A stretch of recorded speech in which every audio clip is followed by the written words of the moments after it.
Ladies and gentlemen, boys and girls, it's Diego with my beautiful wife, Karina from Venezuela. Happy Sunday, everybody. Feliz Domingo. Feliz Domingo is bien.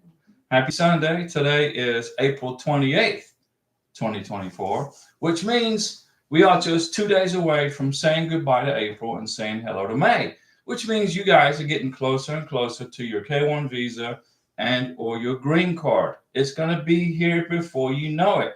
Your visa interview is going to be here before you know it. Your green card is going to be here. Everything's going to work out. Everything's going to be just fine.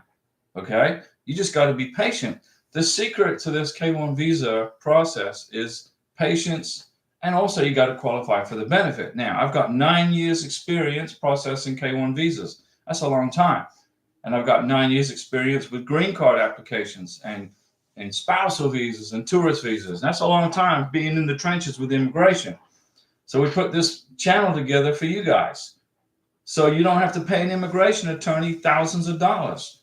It's not necessary. You can do it by yourself if you hang out with us. I'm not an immigration attorney. I don't work for USCIS. I don't give you any legal advice. Zero.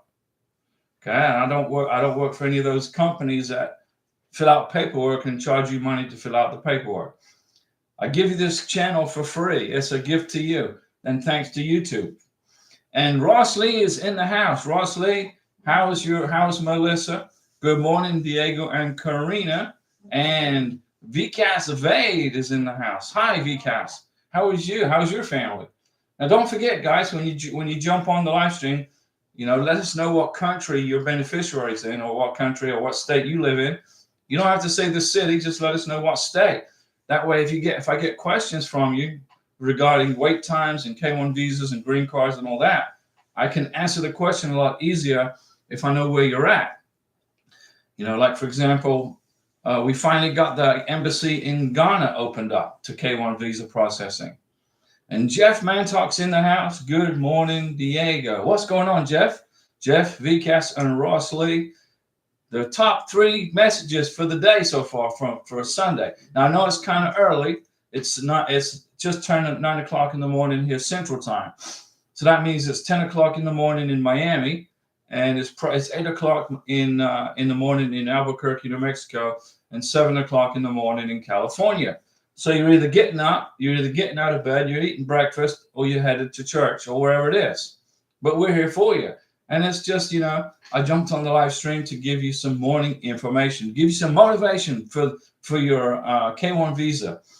And you got to make sure you give immigration the right address, wherever it is you live, because if they're going to send you mail, when immigration sends you correspondence, it's got to be able to reach your house, right? So make sure when you fill out the paperwork for your K1 visa or green card that the address is good, and that so if immigration mail you something, it will come to your house. Because if the post office cannot deliver the mail, guess what? If your green card goes to the post office and the address is messed up and they can't deliver it, your green card's going back to USCIS. Okay, then you got to figure out what to do next, how to get it. VCAS Vade, I'm so depressed and I'm tired of this life. I'm trying to fix up broken pieces. It's hard. VCAS, it's tough, man. It's not easy going through a K1 visa process or a green card application, especially the wait time between NOA 1 and NOA 2. And then it's difficult when you're trying to figure out how to schedule the visa interview. And then it's difficult if the embassy is busy and they can't do it. And our cat wants to go out and play in the yard, so Karina's going to let the cat out. We know it's difficult, okay? But you got to try to be strong. Don't be depressed. Try not to be depressed. Try to stay positive. There's always a solution to every problem. If you come up with an issue with your K1 visa, there's always a solution somewhere. There's a solution. You got to figure it out. I'll help you. I know the answer more than likely. Yasia Yusfi. Hello, Diego. I have a couple of questions, please. That's why we're here. We're here for questions. If you have questions, we're here to answer them. 99% of the time, I know the answer. Okay, I know how to do this. I could write the book on K1 visas. I could go to sleep and write a book on how to process a green card application. I mean, maybe I should do that. Somebody said I should just write a book about it. But, it's more fun to do a live stream with you guys so I can answer your questions right away. It's much more fun just to answer the questions right away instead of writing a book, Can I have your email, please? I don't use my email, yes, sir. I don't use it. Email to me, I don't hardly use it. I had to set up an email account for, I think I had to do it for, I don't know, pay one of my bills online. But that's it. I don't use email. I don't have time. Jeff Mantalk, be calm, VCAS. It will be well worth it in the end. That's right. Jeff is good. That's good advice to VCAS. VCAS stressing out. I understand. Okay. It's not easy to do this, especially the waiting. You don't, when you wait a long time for something to happen, you think immigration's forgotten about you, but they haven't. When you submit your K1 visa application and then you get your NOA1 letter, okay, it takes about a week to get your NOA1 letter. That means immigration are on your case. They know what's going on. They know you've filed for a K1. They haven't forgotten about you. Then you got to wait for the NOA2 letter. It could take 6 months. It could take 10 months. It could take even longer. It depends. But they haven't forgotten about you. They're not going to ignore you. But you got to maintain contact with immigration also. When you get to the NOA2 letter stage, you get an NOA2 letter, and it says your NOA2 letter is good for 4 months. If you read the front of it, it says it's good for 4 months. But really, that's not true, as long as you maintain contact with the consular officer or the embassy. Karina's NOA2 letter expired in September of 2023. Her K1 visa interview was November 16th, 2023. So she went to her K1 visa interview. Her NOA2 letter had been expired for 2 months. But it wasn't, because we maintain contact with the embassy, okay? And then the consular officer automatically extends the NOA2 letter. They extend it automatically for you. So relax. Jeff Mantalk, it took me 18 months. Yeah, it's a long time. It's a long time. But it's worth it, right? It took us 22 months. And now here's Karina sitting next to me, my beautiful wife. And now here we are doing live streams for you guys to help you get through your process, your stress. Okay? It's not an easy process, and we're going to help you through it. We're going to pull you over the finish line, okay? DB Tired 000. Buenos dias, familia. Buenos dias. Feliz domingo. Gracias. Igual. Y bendiciones para ambos. Gracias, DB. ¿Dónde tú vives? ¿Dónde? ¿Dónde tu país? Ren S. Ren S. I sent my fiance a lot of evidence for his K1 interview. I labeled it as evidence of financial support. Okay, that's good. Such as gifts I purchased for him and his kid, lawyer, payment invoice, Western Union receipts. Good. But someone in Accra, Ghana told him my evidence, I labeled it financial support, looks as if my fiance is with me due to money. That's not true. Whoever told you that, ignore it. Were you on Facebook again? Were you cruising around Facebook, listening to all the horror stories about immigration in Facebook? You're good. Everything you did was great. Perfect. Yes, sir. Where can I reach out to you? Right here. We're right here live. We're right here. I'm in Florida. I don't know where you are, yes, sir, but you can ask me all your questions right here. Let's see here. Make sure. Yes, sir. I applied for a CR1 visa. My wife is around 25 years older than me. Do I have a chance of approval? Sure. I got accepted and everything. Now waiting for the interview. You're good. Everything's fine. Your relationship is real. You got proof of the relationship. You got tons of evidence. You got lots of pictures together. You spent lots of time together, right? You spent a lot of time together, more than one trip. To be with each other. You're good. Just wait it out. The immigration don't care about an age gap as long as you're within IMBRA, which is the rules. A sponsor, a U.S. citizen sponsor, can't marry a 17-year-old Filipina or a 17-year-old Panamanian girl. You got to be 18. You got to be within the legal age limits. If you're all legal, everything's good, and the age limit's not a big deal as long as you can prove a relationship. That's it. You're good. Ren S, do you think he's right? No, he's totally wrong. So Yasir, you're good. You're just waiting for the interview. You got it. Not much longer, okay? Ren S, I spent a lot of money to mail him that 6 pounds of evidence. It's an investment in your family. It's an investment. I spent a lot of money flying back and forth to Colombia. I spent a lot of money paying rent in Colombia and paying for the bills here. I had bills in Colombia and bills here. I was running 2 houses, okay? But now I'm running 1 house, and Karina's with me here, okay? I don't have to pay rent on the apartment in Bogota anymore. I don't have to pay the gas, water, electric, internet in Bogota anymore. I just got one. It's just here in Florida. But that, for 2.5 years, I was running 2 households. Well, Karina was running the household, and she was working too, but we were funding 2 households. DB tired 000 Davis, Florida. Okay, I know where Davie, Florida. I've been to Davie, Florida. It's a little town. It's 10 minutes from Fort Lauderdale. Now Karina's been to Fort Lauderdale. We flew to Miami from Bogota, and I drove us home, and we passed Fort Lauderdale, and Karina was waving to Fort Lauderdale. Hello, Fort Lauderdale. Hello. She drove through it. Ren S, your fiance thinks I labeled the evidence as proof for financial support. It looks bad. No, it looks good. Great job. If you can't prove financial support, then immigration is going to have an issue. What are the 3 big things immigration is concerned about? What are they concerned about?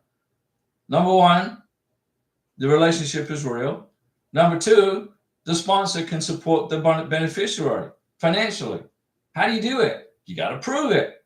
How do you prove it? With documents, evidence, just like you did. You're good. Trust me. You got to have trust in me, okay? I know what I'm talking about.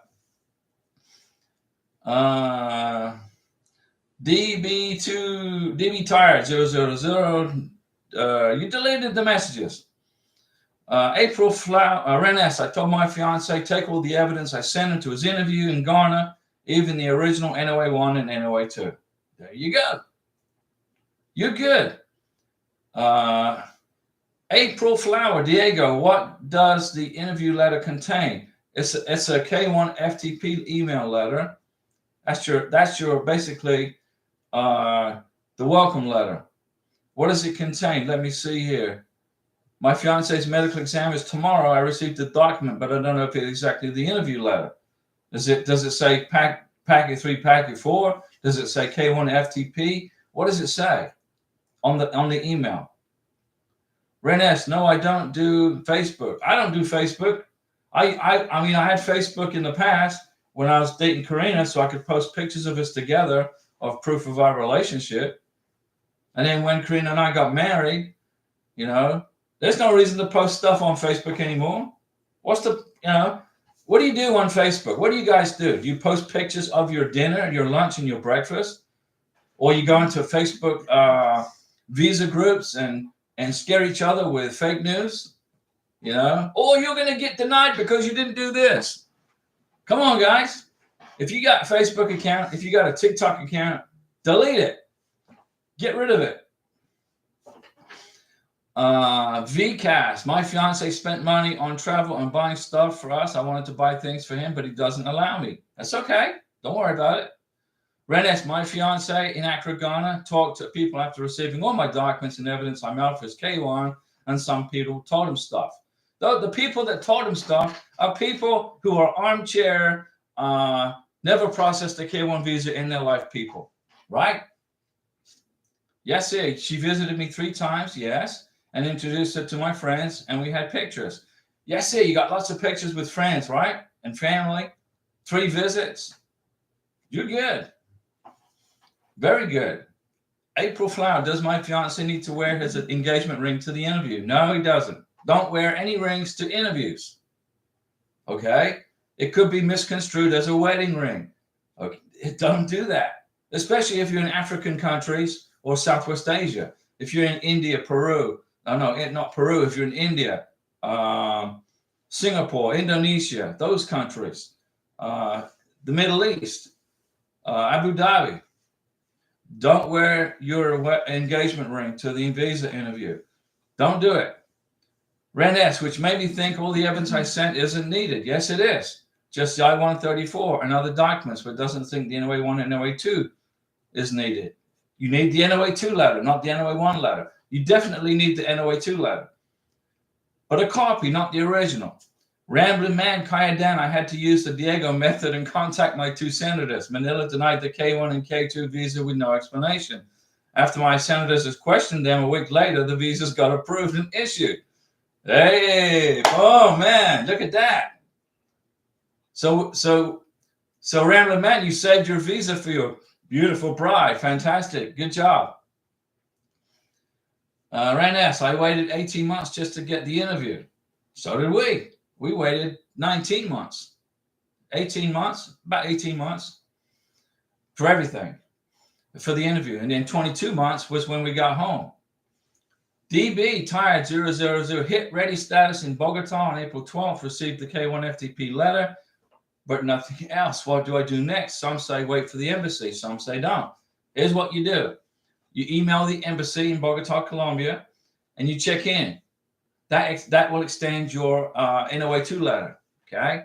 So DB, tired 000, send an email to the embassy in Bogota and check in. Say, hey, I'm checking in. This is the status of my visa so far. And they will then respond back to you. Your NOA-2 letter gets extended and they will tell you what to do next. Some say don't. Well, I'm telling you to send an email to the embassy. Disregard that. I'm telling you to contact the embassy. Okay? Trust me, man. I went through the embassy in Bogota with Karina. I know how it works in Colombia. Jeff Mantalk, Ren S, take all your documents to the interview. You never know what they will ask for. Jeff Mantalk's correct. Yasir, I'm from Morocco, by the way, and she is from Orlando, Florida. Yasir is in beautiful Morocco. So you're going to have your visa interview in Casablanca, at the embassy in Casablanca. Beautiful country. Lots of desert too, right? Good food. And Orlando is in Central Florida, which is in Orange County. Now, the only thing you're going to not like about Orlando is the fact that there are toll roads all over Orlando. Orlando is the toll road capital of the world. You get in your car, and every 20 minutes, you're paying a toll to the government to drive on the highways. That's the only issue I'll have with Orlando. Ren S, and I won't let any get me a denial. No, Ren S, relax. VCAS, I do post my husband pics with me. There you go. But you need pictures with family too. So I got lots of pictures with Queen Nice selfies, okay? But I didn't put hardly any of them in the K1 visa package. I didn't put hardly any of them in the green card package because it's not important to immigration. They want to see pictures with family and friends. They want to see wedding pictures with 20 people or 10 people or 5 people in the group. And then the names of the people and where was the picture taken. They want to see, and I got pictures with Karina's brothers, my now nephews and nieces, okay? I mean, group pictures with like 20, 30 people. We went to a January 1st New Year's Day celebration in a park in Bogota. And there was like 30 of Karina's family showed up, and I got a picture with all of them. That went in the green card package. That went in the K1 visa application. April Flower, it says FTP. Okay, read it. Does it give you instructions? The K1 FTP letter should give you instructions. What does it say? Read it carefully. Rambling Man Kayadan, my two senators actually talked to the consulate general. It's amazing how much the head honchos are not aware of what's going on in the embassy they run. That's right. You are correct, Rambling Man. And I'm just glad you were on the channel because this is your YouTube channel. I'm glad you learned from the channel that you can push back against immigration if you're in a real relationship and everything's good, and suddenly you get something negative happens. You got to push back on them. 9 times out of 10, you're going to win if you qualify for the benefit, and you did. Rambling Man, congratulations for your success. Jan Sure Han O Time. Hi Diego, hope you guys are doing good. We're good. Yesterday, 6 months completed since the interview, still waiting on the DS5535. That's a security check. Sometimes it takes 2 months, sometimes it takes 6 months, but you probably won't wait any longer than 8 months, okay? But you got to maintain contact with the embassy, send them emails every 2 weeks and check in to keep your visa active and current. Renes, I sent my fiance the original NOA 1 and NOA 2. Is it needed? A copy of the NOA 1 and the NOA 2 letter. Not so much the NOA 1 letter, but a copy of the NOA 2 letter is very important. So the immigration officer, the consular officer can say, oh yeah, you got approved. Okay? They want to see the NOA 2 letter. And you got to put a copy of the NOA 2 letter in with the green card application. That's very important also. When you submit your green card paperwork, you include the I-94, you include the NOA 2 letter, a copy of the K-1 visa, blown up nice and big in color, the biographic page of the beneficiary and the sponsor's passports. That's just the beginning, the marriage certificate, you know. And if you're going through a spousal visa and you got married overseas, okay, that's good. But make sure that marriage certificate is good and valid. Because if you go to the embassy interview and the consular officer doesn't like the marriage certificate, you're going to get all your paperwork shipped back to USCIS. Okay? So if you got married overseas, make sure your marriage certificate is good. You cannot use a church certificate to testify as a legal document that you got married overseas. If Karina and I got married in Colombia, the Catholic Church would have said, here's a certificate of marriage. Congratulations. Right? But that's not a government marriage certificate. The Colombian government would have to issue a marriage certificate. Okay? So if you get married overseas, make sure the marriage certificate is good and it's real. And you cannot use a church certificate in place of a marriage certificate. Can't do it. Natty Olisa, hi Diego, can you be denied for not having pictures of you and your fiance on social media? No. No, you can't. Let's suppose you don't have a Facebook account. Okay? How can you be denied? You don't have to have a Facebook account. You don't have to have a TikTok account. You don't have to have an Instagram. Okay? And my recommendation is you get rid of them. Get rid of it. Okay? I just recommend you don't use it, especially TikTok. Just my opinion. Unless you want your business being uploaded and saved by some foreign governments or from the U.S. government. If you're on Facebook, the U.S. government's saving all your stuff. If you're on TikTok, the Communist government of China is saving all your stuff somewhere. So why give them the information? You like your privacy, right? If you don't want to use Facebook, don't just delete your account. But you got to include pictures of you guys together. It doesn't have to be from Facebook. I could have deleted my Facebook account years ago, but I thought it was just an easy way to show a date stamp on a picture and a location. I could have done the same thing with just pictures and then identified the location and the date and who's in the pictures. Either way is good, you know. If you got Facebook, TikTok, or Instagram, why? Why do you have it? What are you using it for? If you can't answer the question, why do I have it? Get rid of it. To protect your privacy. Protect your privacy. Renes, I'm having nightmares. No, come on. May 2nd is a couple of days away. May 2nd is going to be a success for you. I know that I have the required documents and the proof of the relationship. Accra, Ghana isn't easy. No, it's not. There's a lot of fraud that comes out of Accra, Ghana for some reason. I made a video about it. But it's not just Accra, Ghana. It's other embassies also. It's other countries. And also, you know, even American citizens are using people some ways to get financial benefit from a green card or whatever. It's crazy. So the immigration officer's on a tightrope, he's balancing the tightrope. Is this real or not? You know, he's trying to protect the sponsor and he's trying to protect the beneficiary. He's trying to, the consular officer is trying to protect you guys. That's what they're trying to do. Vikas, I'm from India and I make Indian rupees, so my income can affect our marriage visa too.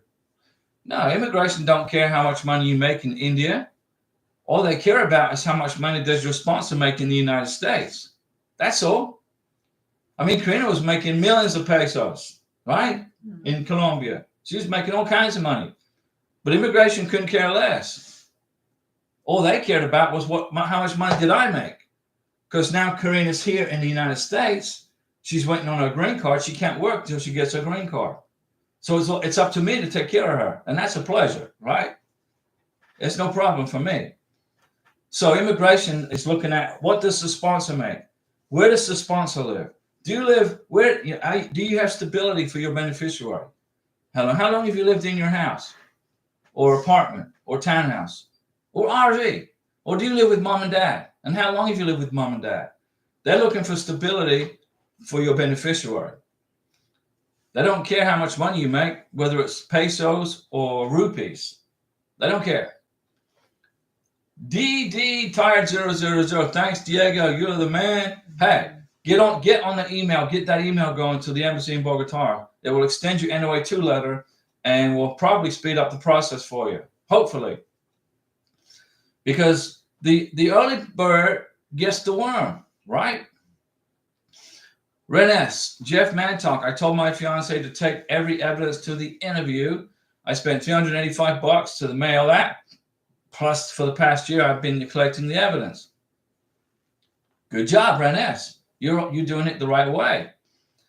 I told my fiance the same thing, Jeff, during his interview in Accra, Ghana. He doesn't know what they'll ask him, so no evidence in my eyes is considered needed. Bring it all. The more, the better. The more evidence you've got at the visa interview, in the K1 visa application, in the green card application, the more stuff you put in there, the greater the chance of getting approved. Jansher can one time. Yes, that's what I have been doing once a month, but now twice a month. Sent one on Wednesday, but no reply. Even the case wasn't updated. That's okay. Don't worry. Usually they always reply when I send an inquiry. Don't worry. Keep sending inquiries.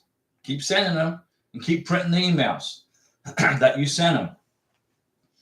Harold A. Hey, Diego, my status, it says ready, but I haven't received my welcome letter. Okay, send an email to the U.S. Embassy in Bogota, Colombia. Check in with them. Say, this is my beneficiary's full name, passport number, date of birth. This is the receipt number from the NOA2 letter. What's the status of my case? I have ready status. Ask them, what is the next step? The Embassy in Bogota will respond to you, Harold A., and they will automatically extend your NOA2 letter. Random Man Kayadan, hit the thumbs up, guys. Diego's information he's giving is legitimate. Well, come on. I appreciate that. Rambling Man. Vikas, I'm from India, so can the Canadian government allow me to get married to my husband over there? Sure. Absolutely. You can jump on a plane and fly to Canada, and your American citizen sponsor can jump on a plane and fly to Canada. You can get married, and you can put a spousal visa together. Why don't you do this? Why don't you try and get status to live in Canada? Why don't you try and relocate to Canada? Ask the Canadian government, hey, can I live in Canada because I'm being discriminated against in India? The Canadian government right now will probably give you asylum or legal status to live in Canada. And it's a whole lot easier to get a K1 visa or a spousal visa approved from Canada than it is from India, probably, in your situation. Just my opinion. I mean, it's up to you. You may not want to live in Canada because it's so cold. It's freezing cold up there in the wintertime. But if you live in Canada and get legal status in Canada, just make sure if that happens, then file the visa through from Canada. It's just an idea, right? India is a beautiful country, but they got their rules. Like every country in the world has their own rules, and you got to follow the rules of the country. Okay, it's just the way it is. Yes, we got married in her first visit. Okay, very good. I read it. I saw it. You're good. Do you have a marriage certificate from your country that is real from the government? Do you have a marriage certificate from your country that was issued by the government of your country? You got to have that. Okay? Yes, sir. If you met on the first time up, got married, bien, that's good. No worries. But you got to have a good marriage certificate. And VCAS, the Canadian government will let you get married to your husband over there. Yes. But why don't you just ask to relocate to Canada? Just try and live there. I don't know. It's an idea. It's up to you. You got to do all the work. I'm just giving you ideas to help you get through your case to overcome your stress. Okay? I don't want you to stress out. The worst part of this is the wait time as it is. And then if you add stress on top of that, it just makes you get sick. And then you can't sleep. And then you can't focus on what you're doing during the day or at work. And that's not good. We don't want that either. We want you guys to relax. You qualify for the benefit. And you meet the requirements. You meet the income requirements. You met face-to-face within 2 years before filing the K-1 visa. You got lots and lots of pictures together with family and friends. Let's see here. Yes, here. We got married in her first visit. Okay. Isn't it an issue, especially at the age gap? No. Why is it an issue? Bear in mind, we know each other since 2019 and we didn't get married until 2023. Okay. Yes, here. Can you prove that you have been talking and communicating with each other since 2019? Can you prove it? Do you have evidence? Do you have printed messages, emails, WhatsApp messages, Yahoo Messenger messages? Can you prove it? If you can prove it, then you're good. You got to, evidence is what they want to see. If you got married on the first visit and you've been talking to each other for 4 years, that's a long relationship already established. Ren S, is there anyone out there who hasn't interviewed K1 at the embassy in Ghana in May? That's a good question, Ren S. Ren S is in Texas, by the way. Yaha Conte. Hi, Diego. How are you doing? We are good. Yaha, how is your family? Ren S, anybody recently had a K1 interview in Accra, Ghana? Well, Ren S, in 2 days, that will be you. In 2 days, you can write in the live stream, not Monday, probably Wednesday, that I have a successful K1 visa interview in Ghana. 254 K1 visas were successfully issued to citizens of Ghana in 2023. Fiscal year 2023, the U.S. Embassy in Accra, Ghana issued 254 K1 visas to citizens of Ghana so they could move to the United States and get married, or they were already married to Americans and they relocated to the United States. 254. So let me see, what's 365 days in a year, right? Divided by 254, excluding weekends and holidays. So if you include the weekends and holidays, that's about 1.5 persons per day. That's a good success rate. That's an 89-90% success rate. Yes, sir. You proved it in emails and screenshots on the first case. That was accepted before the National Visa Center. Okay. Congratulations. Renes, any words of advice for me and my fiance, Diego? Yeah, stay calm. Stay relaxed. Don't panic. Tell your fiance to dress business casual. Tell your fiance when he goes to the visa interview, if he does not know the answer to a question, say, I don't know the answer. Don't make up a story, because immigration will know that he's making up a story. Okay?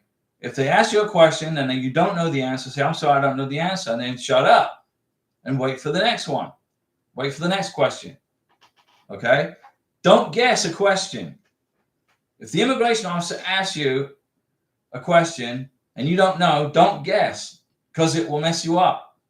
That will mess up your K1 application, because the immigration officer already knows the answer.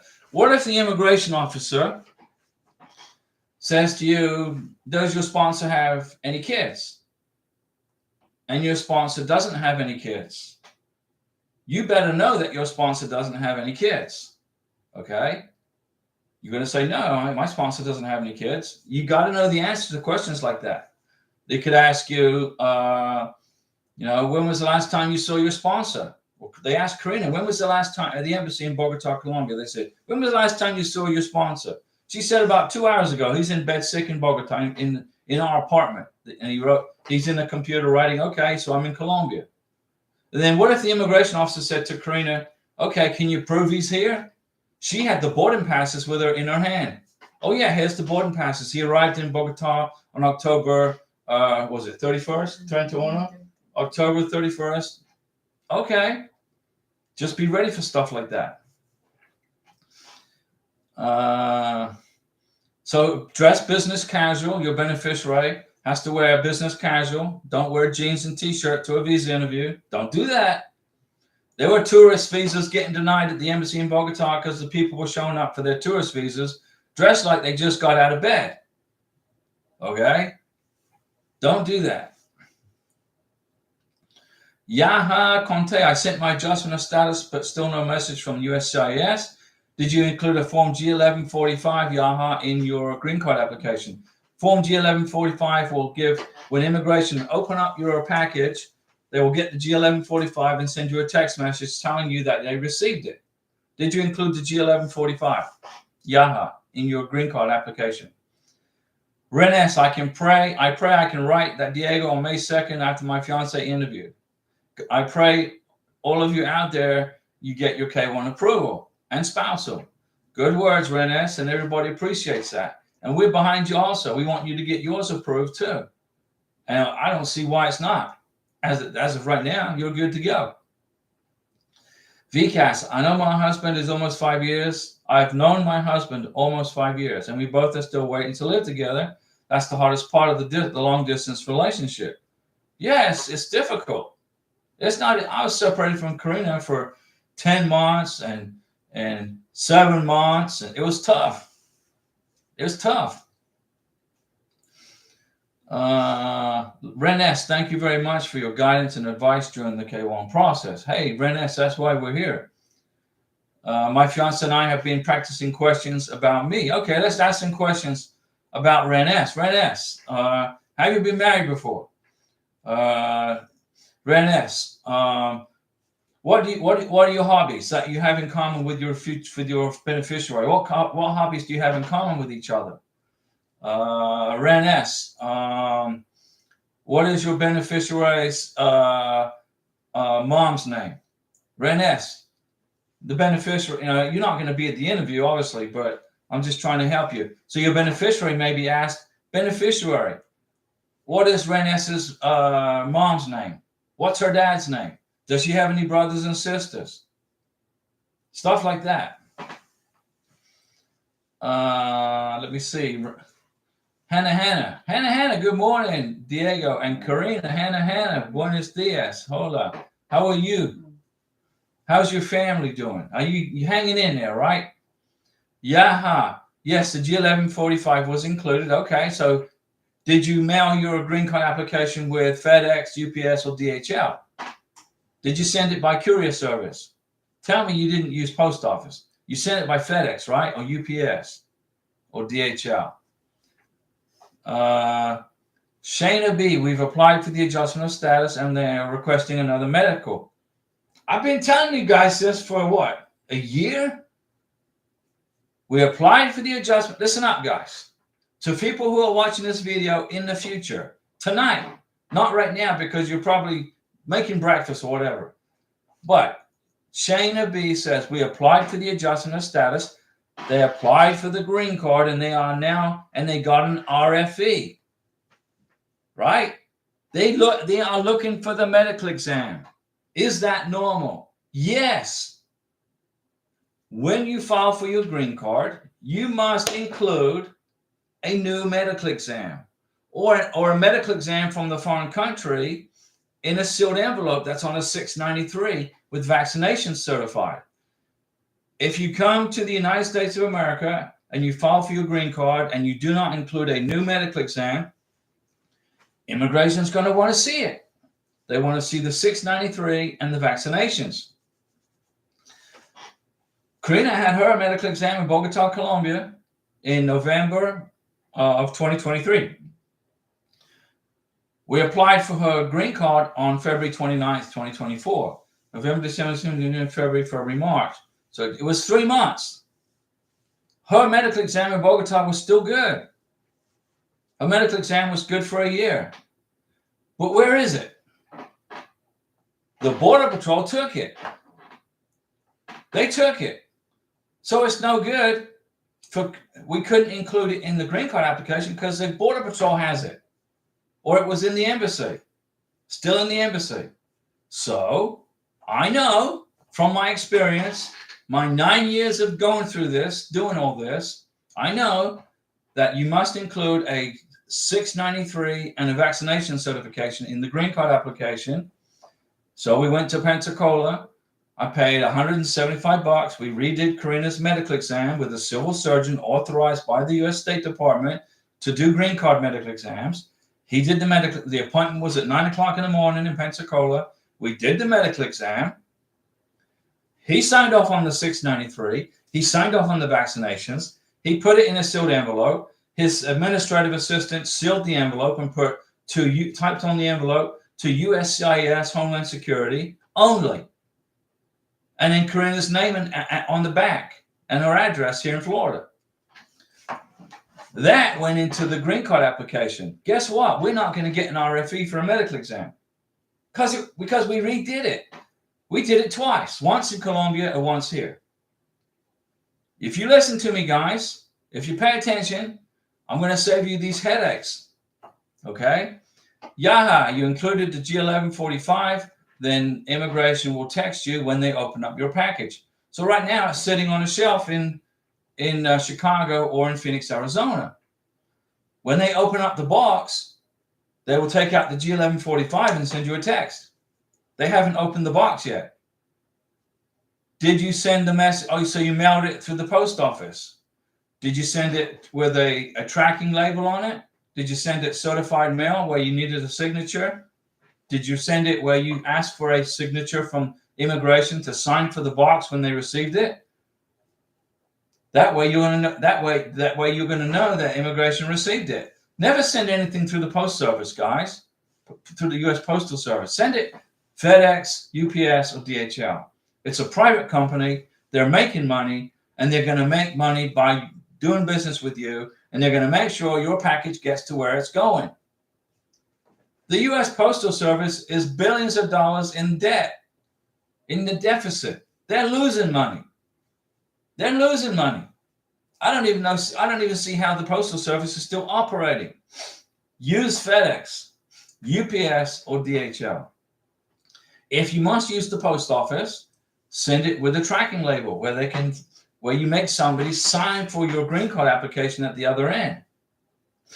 And Shane B, my husband already did a medical exam in a foreign country. Okay, where is it? Where is it? Immigration want to see it. Did you include it in the green card application? You probably didn't have it because the immigration officer took it at the Border Patrol entry point. So you got to redo the medical exam. So I don't know where it is you live in the United States of America, but you're going to have to find a civil surgeon that's authorized by the U.S. State Department to conduct medical exams for green cards. The K-1 visa part's done. The K-1 visa doesn't exist anymore. When you land in America, the K-1 visa doesn't exist. Now you're on an I-94. Now you're going to have to repeat the process all over again for the green card. Medical exam, biometrics, evidence of the relationship, pictures, evidence of you together. The only thing different is going to be you're going to include the I-94, you're going to include the marriage certificate, and then you're going to make sure you got all the evidence of your relationship. Ladies and gentlemen, boys and girls, when you get to America and you file for your green card, make sure you have a brand new medical exam in that green card application, conducted by a civil surgeon authorized by the State Department in your city where you live in the United States. If it costs $200, $600, $400, the price is irrelevant.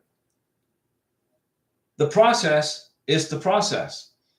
Okay? It's an investment in your family. Whatever it is, it costs, it's an investment in your family. Renes, unfortunately, I've been married before. No, it's a lesson. It's not unfortunate. It's a lesson. Love to shop a little bit much and eat pizza nonstop. I love pizza too. I love pizza, Thai curry, Indian curry, Filipino spring rolls, lumpia is what it's called. I love Maltese food. I love Colombian food. I love Venezuelan arepas. Karina makes arepas. Not all the time, but a veces. But she makes delicious arepas. Now, arepas originated in Venezuela. When I was in Colombia, they said, hey, come try our new Colombian arepas. Well, they're not Colombian. Arepas was created and invented in Venezuela. So, there, you learned something new today, right? And Yaha, you sent it through the post office. Did the post office send you a letter saying that they received it at immigration? Did you get notified that it was received by immigration? Priyanka, to Shanae B, when did you apply for adjustment of status? 2 weeks ago. Okay. Priyanka, hi Diego and Karina. Good morning. Good morning, Priyanka. Let me see here. Yes, sir. Diego, I'm afraid I won't be approved even if I saw examples with bigger age gap who got approved. You're going to get approved if your relationship's real and you proved it. That's it. You qualified for the benefit. Priyanka's in Alabama. Our friend Priyanka, she's from India. She went through the K1 and now she's waiting on her green card. And she got married in Kansas City and now she's back home in Alabama with her husband waiting on her green card. Not much longer, Priyanka. Relax. Edward Tubman Jr. Hi, Diego, from Liberia. I went for my interview on April 26th and I received a 221G. I was not asked for documents, but I'm on administrative processing. Did they take your passport? Edward Tubman Jr. Did they take your passport from your hand at the visa interview? Hannah, I made the medical exam, but the doctor puts about my vision, not corrected. Does it affect the issue for my K1 visa interview? No. Immigration, understand not everybody's got 20/20 vision. It's not a contagious disease, okay? Having bad vision isn't going to be passed from you to your husband. It's a fixable problem with glasses or contact lenses. It's fixable. It's not contagious. It's not going to have any bearing on your K1 visa application. You are good to go in that regards. Red S, love food to all kinds, just waste time, just waistline doesn't. Hey, Señora Briga, es muy gorda para mucha comida. Hey, me too. Lots of pizza. Karina said lots of pizza, Ren. I eat pizza too. We love pizza. I love McDonald's, but I don't eat at McDonald's anymore because it's ridiculous. The price of a Big Mac is insane. I'm not going to pay $10 for a Big Mac that I used to pay $3 for. That's insane. So I love McDonald's, but I won't eat there because their prices are out of control. I was at the drive-thru. I just got back from Colombia, being with Karina. I've been living with Karina for 11 months. I got back to the United States and I said, okay, let me go and get an American McDonald's. So I got in the car and I drove to McDonald's at about 8 o'clock at night. I didn't feel like going in. I went to the drive-thru and I ordered the number one Big Mac meal, which is a drink, medium fries, I think it is, and a Big Mac. And the lady says that's going to be $20 or $19, something like that. I said, run that by me again. She said, it's like $19. I think something like that. I said, lady, I'm not paying $19 for a Big Mac and a small fry, medium fry, and a drink. Have a fantastic rest of the day. And she canceled the order and I left. I remember going through the drive-thru and asking for a number one Big Mac lunch special or you know, and it was smack. The most I ever paid was $7. These prices are insane. But Hardee's has a great breakfast platter. Okay, $5, I think it is. You get a big, massive breakfast platter. So Karina and I, we go to Hardee's to eat breakfast every now and then. But I won't eat at McDonald's. Price is crazy. I took her into McDonald's just to give her the experience of eating at an American McDonald's. And we ordered I looked for the cheapest thing on the menu, and it was like these two little mini hamburgers. So I ordered 2 orders of the 2 mini hamburgers and some fries, a large order of fries, $20. Karina looked at the price. She goes, "Is that right?" I said, "Yeah. Welcome to America. Welcome to the $20 an hour McDonald's." I remember McDonald's used to be a place where high school kids used to go to work and college kids used to go to work making $3 an hour flipping burgers and cleaning the greasy grill, making money on the weekends to help put them through college or to pay for high school books. Now there's people out there trying to make a living as a hamburger flipper. You can't do it. It's not flipping hamburgers is not a job that's created for full-time employment to make a living and raise a family on.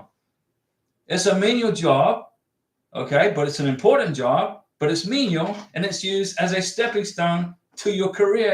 And now if you want to raise a family, you become the manager of the store, not the burger flipper. So what do they do in California? They raised the minimum wage to $20 an hour. So what are McDonald's restaurants doing? What are they doing? They're laying people off. They're getting machines to replace people. Some restaurants even closed down, not McDonald's, but there was one ice cream company, Foster's. When April 1st, when the California government said $20 an hour is the minimum wage now for burger flippers and ice cream scoopers, they closed their doors and shut down permanently. I mean, seriously, folks. Anyway, that's America for you. It's a great place to live. It's the best country in the world, in my opinion. Okay? But there are issues here that need to be corrected. Ren S, my wedding dress is still black. Karina's was also. Edward Tubman Jr., no, my passport was given back to you. Okay. So they returned your passport to you. What country? Edward Tubman Jr., what country are you in? Wifey 31, I saw other people getting a package that says don't open. I'm not sure at which stage I'm supposed to receive that package, after medical or the interview. After the medical and the interview. When you have your medical exam, depending on what country you're in, the medical doctor is going to give you your medical exam in a sealed envelope. The doctor gave Karina her medical exam, or the administrative assistant gave Karina her medical exam in a brown sealed envelope that said do not open, for the U.S. Embassy in Bogota only. That was the first one. When Karina got her K1 visa, she picked it up in Bogota, Colombia. I was with her. We went into the office. The U.S. government ran office in Bogota. We picked up her K1 visa and her package. And there was a package of stuff like this in sealed envelopes. And they told her, don't open this. We got to Miami. The Border Patrol officer took everything out of the bag, of Karina's bag. And Karina was like, whoa, great, thank you. It weighs a ton. And they took everything. If her medical exam was included in that package of stuff, the Border Patrol officer took it. So when we applied for the green card, we repeated the medical exam and included it in the green card application. Because if you don't, immigration will send you a letter asking you for it. Okay? So, Wifey 31, you're going to get a sealed medical exam and you're going to get a sealed package after the interview. And you don't open any of it. The Border Patrol officer will open it in the United States. Ren S, I even sent my fiance proof of my wedding dress and reception dress and the original receipt from both as wedding plans. Proof. Ren S, you are on top of this. Good job. Very strong. Hannah, regarding the checklist of the K1 visa interview, is it required individual civil record and family extract? I made them 3 months ago before my coming visa interview. Do I need to make new ones? No, you're good. You don't have to repeat those. Angel Tate, hi Diego and Karina, quick update. We got married and we are on our honeymoon in Atlantic City. Now, Atlantic City, ladies and gentlemen, for you people, all you beautiful people watching this video around the world, Atlantic City is in New Jersey.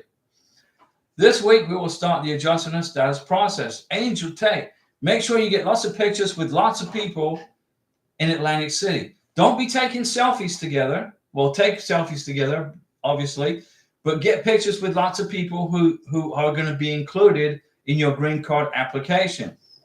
Okay? Got to have pictures with people in it. And who are the people? Identify them. 5, 6 people. Hey, come on, guys, get in the picture. And then get, and you know, if you know them, get their names. And put on the photos the names of the people, where the picture was taken, and what time and what day. That goes in your green card application, okay? But congratulations, Angel. I don't have any Mountain Dew. I would give you a Mountain Dew salute, but I don't have it with me right now, so I can't. So we'll give you a Mountain Dew salute on the next live stream, which is tomorrow night, right? At 6 p.m. Central. Congratulations, Angel Tate. When you put your green card package together, don't forget the I-94, the marriage certificate, copy of the K-1 visa, copy of your passport, biographic page, the sponsors. Put together a strong green card application. Include a G1145 and make sure you use a check. Don't use your credit card to pay for it. Write a check to pay for the green card. Don't use a check. Don't use a credit card. 9 times out of 10, the bank's going to block the transaction, and then you're going to get immigration saying we can't continue with the green card process because we haven't got paid. Write a check for your green card application.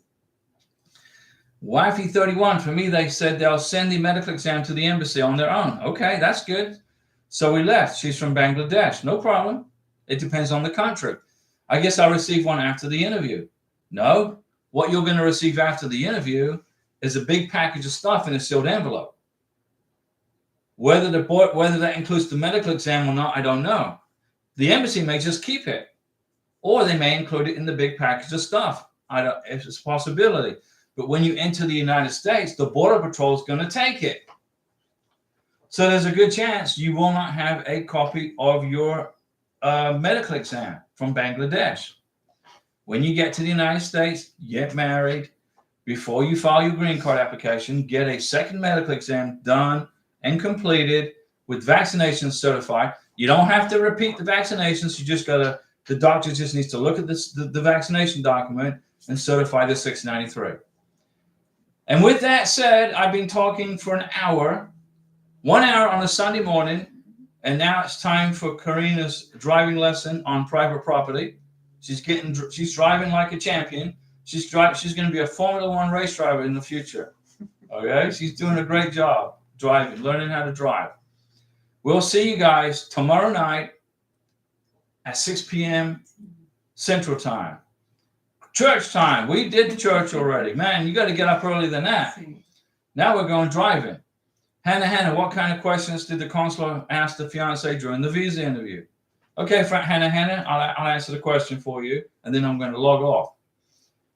They asked Karina 11 questions in Bogota, Colombia. They asked, have I ever been to prison? Well, obviously, I haven't, because they got my FBI police report right there on the computer, which says, the worst thing I ever did was get a speeding ticket in New Mexico 25 years ago. 22 years ago. They asked her, do I have a brother? Yeah, I do. What's his name? She told him. They asked her, have you been to the United States of America before? She said, no, never been. They asked her, have you ever applied for a tourist visa or a K-1 visa before in the past? Nope, never have. They asked her, have you ever been married before? She said, no, I've never been married before. I'm single.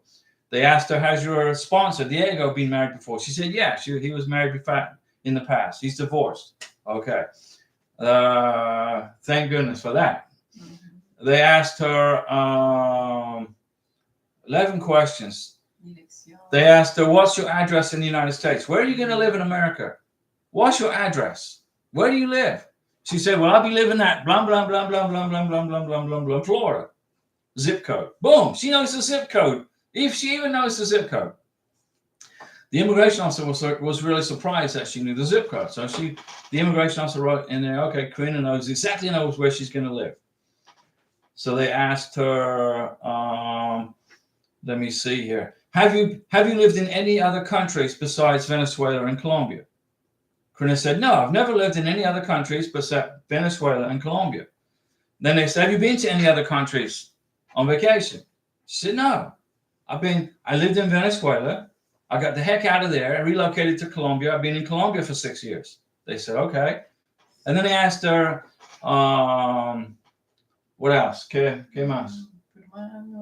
They asked about my brother. They asked if I've been in prison, but they knew I hadn't because there's my police report. Right? They did an FBI check on me at the NVC. They asked her, what do I do for work? They said, Karina, what job does Diego have in the United States? She said, oh, he's a real estate agent, sells houses.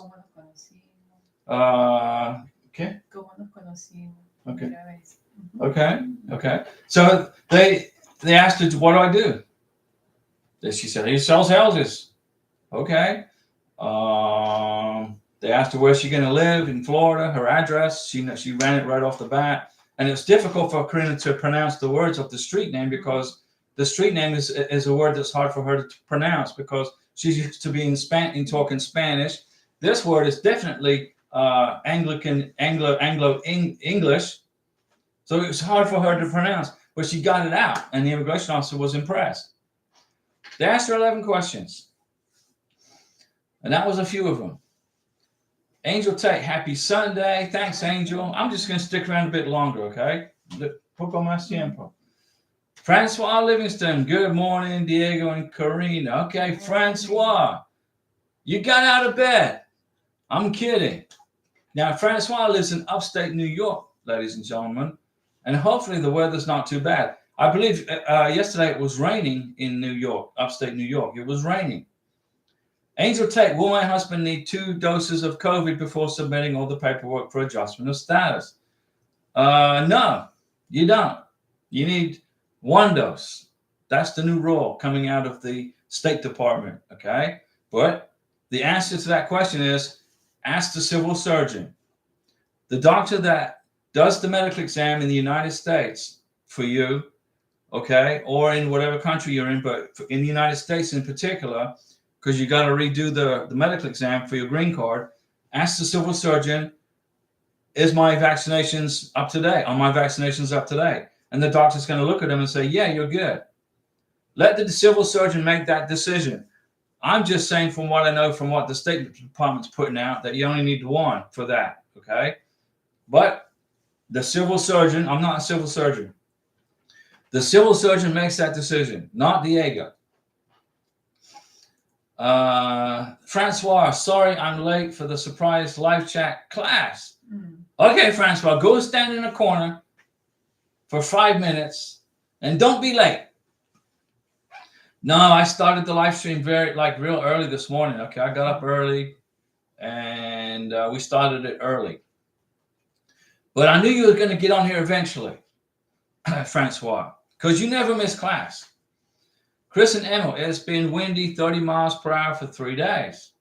Chris and Emma, where are you at? I forget. Where do you live at? What state? Francois, you are funny being up since 5 a.m. Okay.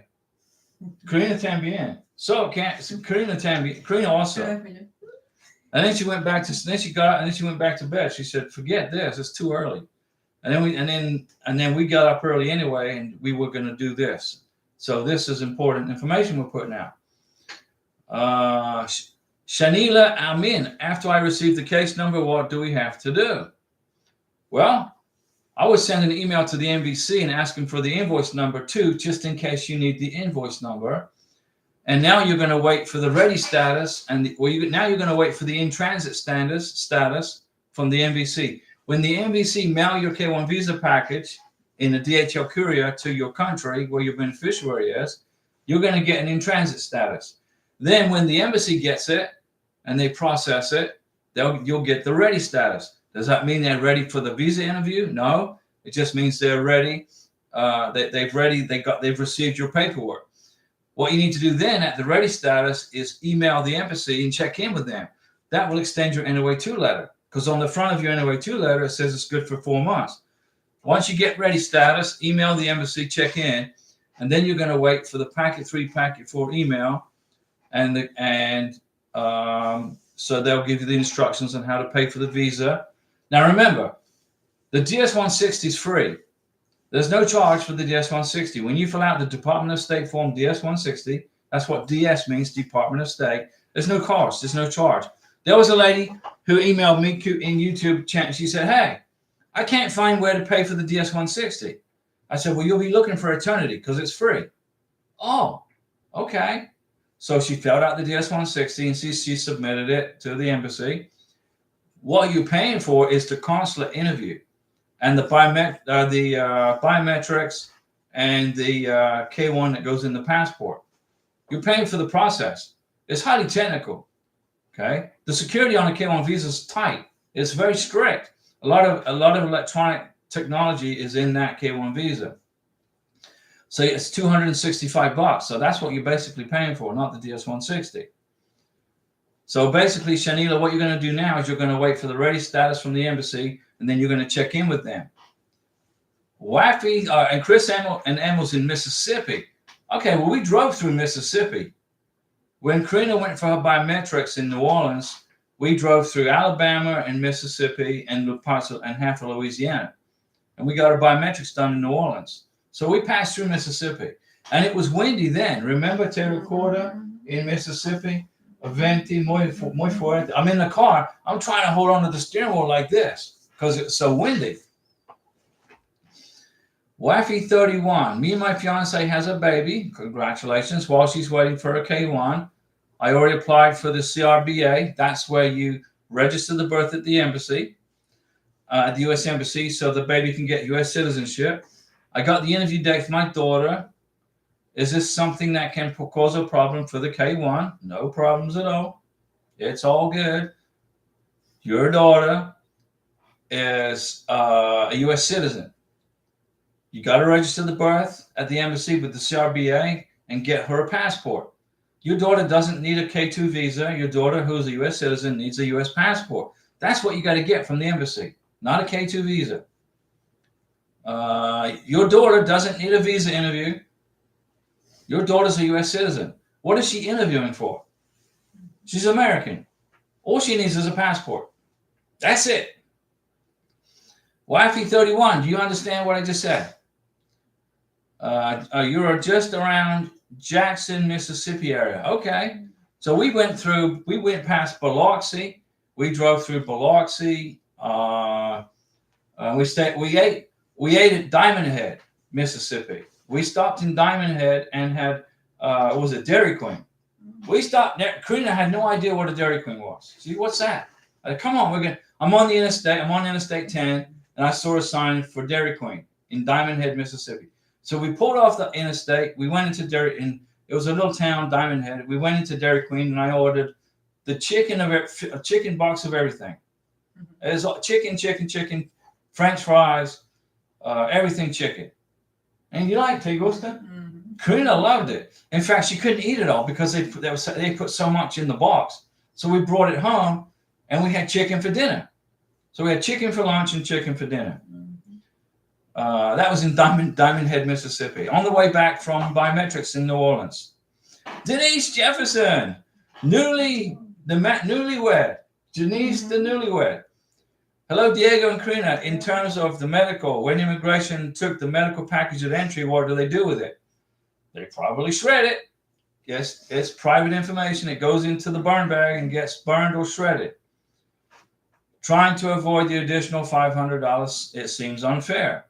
Well, it's unfair, but that's the way it's working. That's the way the process is. This person on this live stream just said, I got an RFE because I didn't include my medical exam. Well, where is it? Well, it was in the Border Patrol.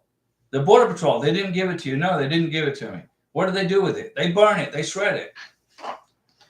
All that paperwork is uploaded. All of the K1 paperwork has been uploaded and scanned from USCIS to the MVC to the embassy. So it's stored at the embassy and the MVC and the USCIS. The Border Patrol don't scan and upload anything. They destroy everything. They check you in. They give you an I-94. The K1 visa becomes irrelevant. You get a 90-day window to get married. And all that paperwork goes to the shredder because they got no place to store it. But they check it. They look at it. And everything's good. You're allowed into the United States. You get married within 90 days. And all that paperwork goes into the big shredding bin. It's not fair. It's not right. Denise, they should give you back the medical exam. I agree. But it doesn't work that way. So I know the process like the back of my hand, and I can write a green card application in my sleep. I knew what had to be done. So I took Karina to the doctor in Pensacola.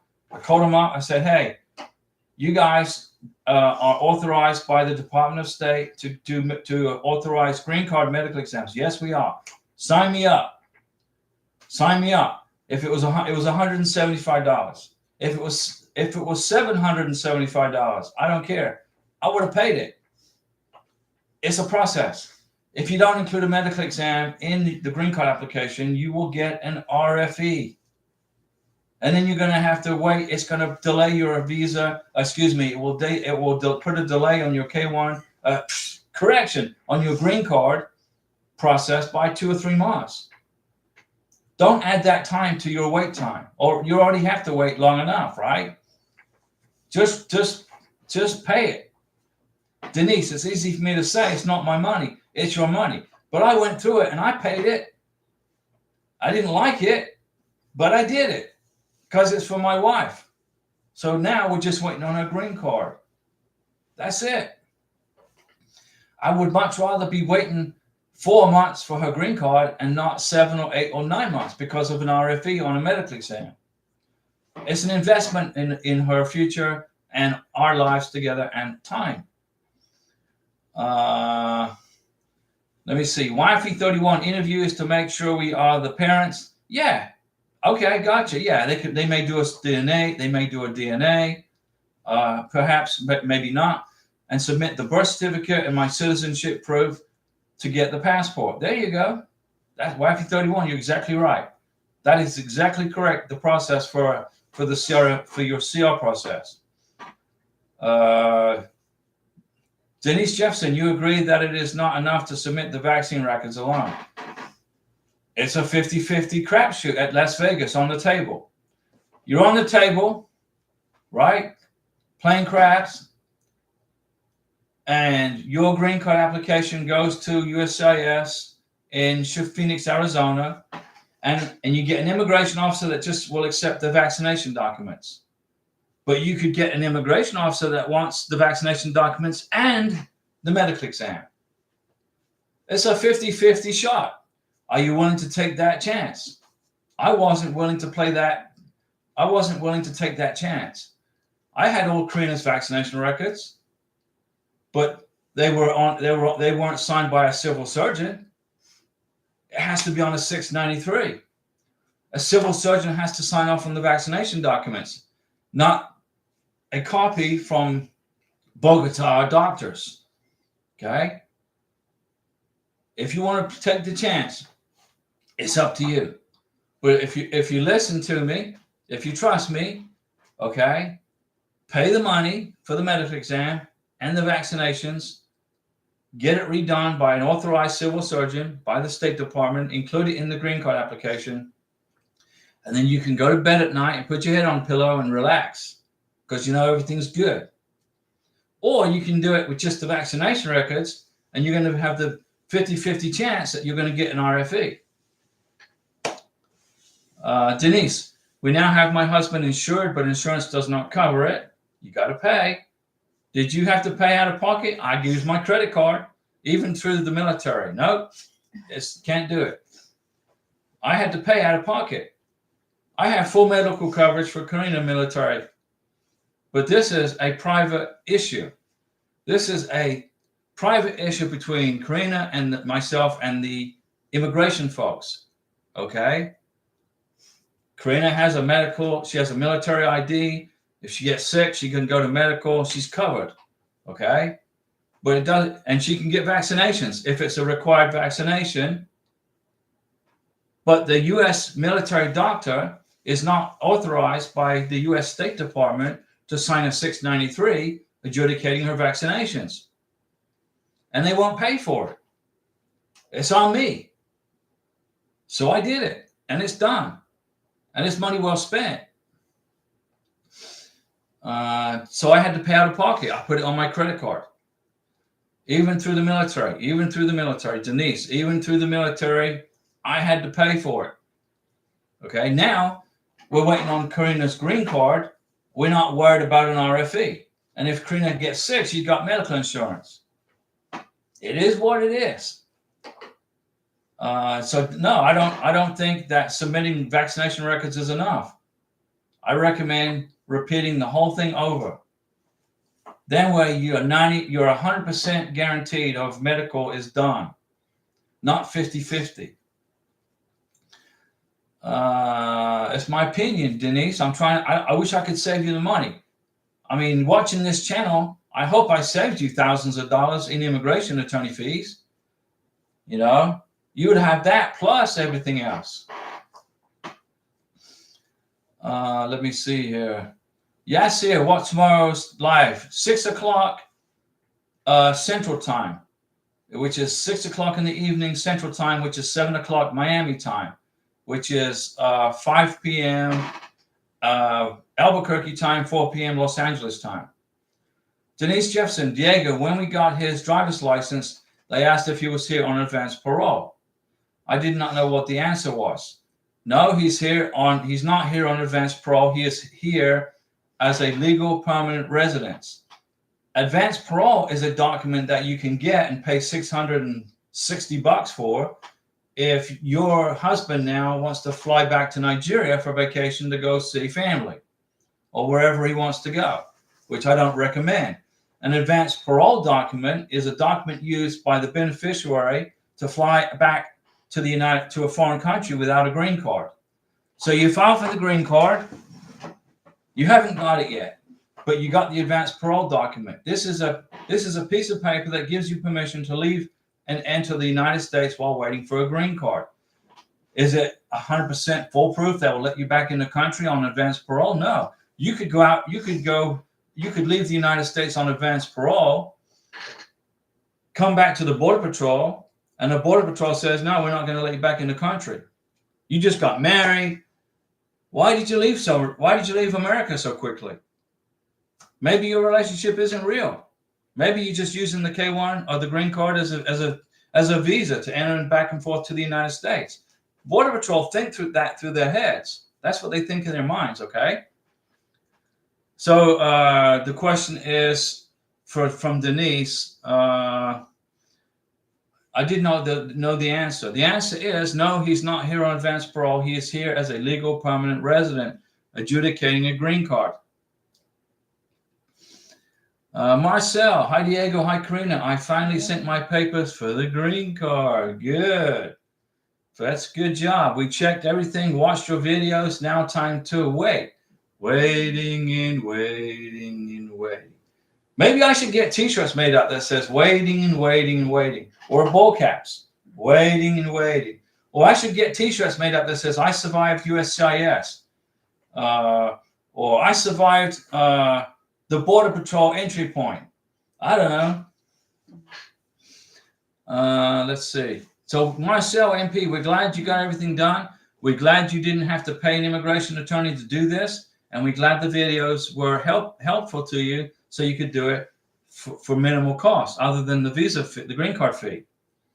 Denise Jefferson, we are purchasing a vehicle on Monday. Is it okay for his name to be on the title before the issuance of the green card? Absolutely. Karina's name is on the title to our car.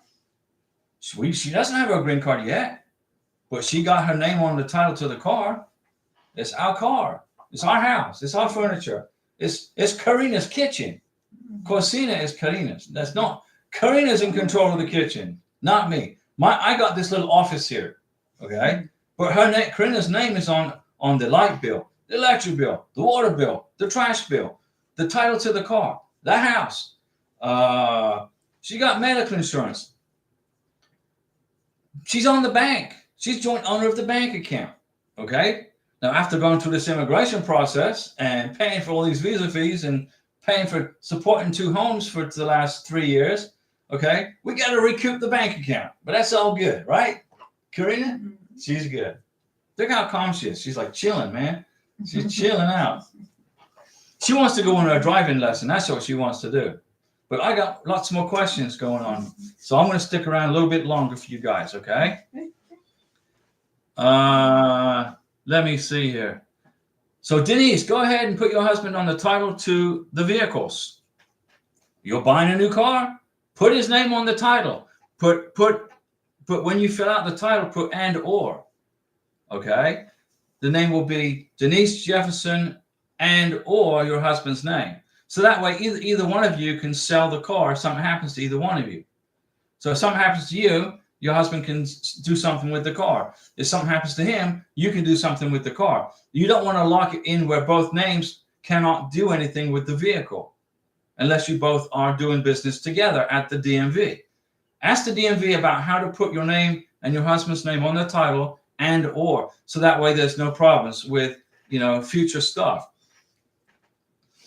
Natty, do you need the green card to get a driver's license? In the state of Florida, you got to have a green card and a social security number to get a driver's license. Well, in the Panhandle of Florida, where we live. Shiku, welcome back, Shiku. Diego, is it compulsory to have COVID for the interview?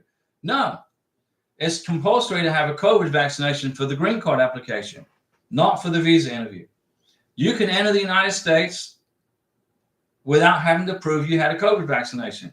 Okay, there's no requirement. Back June of 2022, that requirement went away. Now I'm an American citizen, and I refuse to show my COVID vaccinations, and if I had it or not, it's none of their freaking business. So when I was flying back and forth to Colombia, if the immigration officer asked to see if I had proof of vaccinations, I would tell them to pack sand. I'm a U.S. citizen. Get a warrant. Show. I got a Fourth Amendment to protecting my civil rights. My constitutional right is I don't have to tell some stranger my medical history at a freaking airport. So I never disclosed it, and I never will. It's none of their business. It's none of the government's business. But you're not a U.S. citizen, Mr. Beneficiary, Miss Beneficiary. So for right now, you have to disclose the information. It's mandatory, Shiku, for the green card application, not to enter the United States. James McLean, hello, Diego. I'm ready to file our K-1 visa. Okay. I owe back taxes. I saw your tax video a few weeks ago. Because I owe back taxes, will my K-1 be declined automatically? No, it will not. Owing back taxes will not be an automatic denial for a K-1 visa. Okay? The problem comes when you apply for U.S. citizenship. So you're a beneficiary, wants to become a U.S. citizen. You're both married to each other. Your tax debt is her tax debt. His tax debt is her tax debt. You're a beneficiary. You come to America. You get married, male or female. Doesn't matter. I don't care whether you're male or female. You get married. If your sponsor is a U.S. citizen, owes money to the IRS, when you get married to that person, you owe money to the IRS too, because it's joint. When you file your taxes, you're going to file your taxes as joint. Man and wife, husband and wife, or husband and husband, or wife and wife, whatever the case may be. Okay? Whatever it is. So, when your beneficiary applies for U.S. citizenship and you owe back taxes, that's where the problem comes in. She may not get U.S. citizenship until the back taxes are paid off, because it's her debt plus yours. But it's not going to be a problem for the K-1 or for the green card. But I don't advise it. My recommendation, and I'm not a CPA, but and I'm not giving you any legal advice here, but my recommendation is get a signature loan from the bank, pay off the IRS, whatever it is you owe them, clear the debt with the IRS, and pay back the bank instead of paying back the IRS. And that way, when your beneficiary goes to become a U.S. citizen, you don't owe the IRS any money, and there's no problems. Got it? So you entered into a payment plan. That's okay with the IRS. Submitted proof that the arrangement, would that work for USCIS? It's not important at the K-1 visa level. But you can include that. I mean, yeah. Unfortunately, at this time, my credit is not good enough to qualify for a personal loan to pay off the back taxes. Understood. I understand. Okay, James, what you need to do is make sure that you have all your back taxes paid off before your beneficiary applies for U.S. citizenship. That's where the issue is going to come up. Not so much at the K-1 or the green card. And if you got letters and proof that you're paying back the taxes, everything's good. But when you get married, your beneficiary becomes part owner of that tax debt, right? You're going to be filing joint tax returns. If your beneficiary is joint owner of the tax debt, that will be a problem trying to get U.S. citizenship. Get it cleared up before U.S. citizenship time and you'll be good, okay? You got it? Francois Livingston, I'll buy one. Mm-hmm. Buy what? What are you going to buy? Oh, one of these? Mm-hmm. Okay. Yeah. Nice. Denise, so if he is here on a K-1 visa, that is considered legal permanent resident, adjudicating a green card. Thanks for the clarification. That's what it is. Now remember, Denise, the K-1 visa terminates when he landed in America. So now he is here on legal permanent residency status under an I-94, which, because you got married within 90 days, changes into a legal permanent residency status in process. That's what it is. You got it? You're good, Denise. Marcel MP, yes, to the t-shirts of waiting and waiting. Okay, Marcel, I'll get t-shirts made up. Waiting and waiting. And okay, Francois wants one of those t-shirts. Okay. I'll ship one to her. I'll get them made up. But right now I'm waiting on Karina's green card. Denise Jefferson, so if he's here on a K-1 visa, that is considered legal permanent residency adjudicating. He's within status as a legal permanent resident waiting for a green card adjudication. That's exactly right, Denise. Everything between you guys are doing everything right. Get his name on the title to the car. Denise Jefferson, Karina, please tell my husband that I should be in control of the kitchen. Pregunta para ti. ¿Tú entiendes? Karina said, okay. She's on it. She said, she said, give him time, okay? Give him time. But it's not my kitchen. If Karina came to America, we got married, and she totally rearranged the kitchen. Okay, I had to find stuff. Remember, I was single in the house for years. And I'm looking for stuff. I said, Karina, where's the Reynolds rack? Oh, it's over here now. Okay. She organized it perfectly for her. It's her kitchen. I'm a guest in there. Okay. Shiku, Diego, my interview is May 9th in Freetown. My daughter's medical done since 22 of this month. Okay. Of 22nd of this month. Shiku, congratulations. What questions might I expect for the interview? They may ask you questions. If you were married before, have you visited any other countries before? Have you ever been to the United States before? Have you ever applied for a K-1 visa before? Have you ever been issued a tourist visa before? Those are the questions. Basic questions. They'll ask you questions about your family, your beneficiary, your sponsor's family, your beneficiary's family. Know everything about everything. Karina knows everything about me. I know everything about Karina. I know her mom's middle name. I know where her dad. I know where they live. I know where all her brothers and sisters are. I know her best friends. Now, actually, Karina's best friend got real sick, right? And went to heaven. But I know everything about Karina. She knows everything about me. Okay? She even knows my mom's maiden name before my mom got married in the 50s. Right? Mi mamá Palera. Antes boda. She knows everything about me. So Shiku, just know everything about your sponsor, okay? Francois, shirt with waiting and waiting and waiting. See, Karina is on to things. You are awesome. Francois likes that idea.